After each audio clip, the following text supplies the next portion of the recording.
দক্ষিণ দমদম পুরসভার প্রাক্তন চেয়ারম্যান পাঁচু রায়, তার বিরুদ্ধেও অভিযোগ রয়েছে। কি অভিযোগ তার বিরুদ্ধে? না, তার বিরুদ্ধে অভিযোগ এই যে নিয়োগ দুর্নীতি, সেই নিয়োগ দুর্নীতিতে তিনিও ভাগী একজন।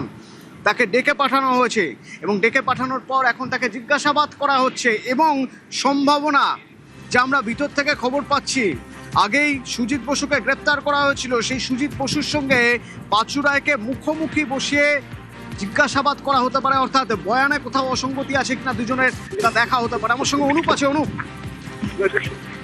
পৌর নিয়োগ দুর্নীতি মামলায়, সেই মামলায় আগেই সুজিত বসু প্রাক্তন দমকল মন্ত্রী, তাকে গ্রেপ্তার করা হয়েছিল এবং তিনি বর্তমানে ইডি হেফাজতে রয়েছেন। এবং সেই মামলায় যখন চাকরির দুর্নীতির যে অভিযোগ করা হচ্ছে, সে সময় তিনি ভাইস চেয়ারম্যান ছিলেন, সেই বিষয়ে তাকে জিজ্ঞাসাবাদ, তার বয়ান লিপিবদ্ধ করা হয়েছে।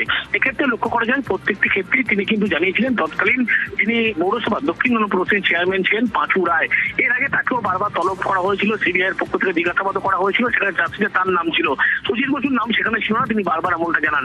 এর পরবর্তী ক্ষেত্রে তিনি জানান যে দক্ষিণ দমদম পৌরসভা সুজিত বসু ভাইস চেয়ারম্যান ছিলেন, চেয়ারম্যান পদে ছিলেন পাঁচু রায়। এই পাঁচু রায়কেই পরবর্তী ক্ষেত্রে ইডির পক্ষ থেকে তলব করা হয়।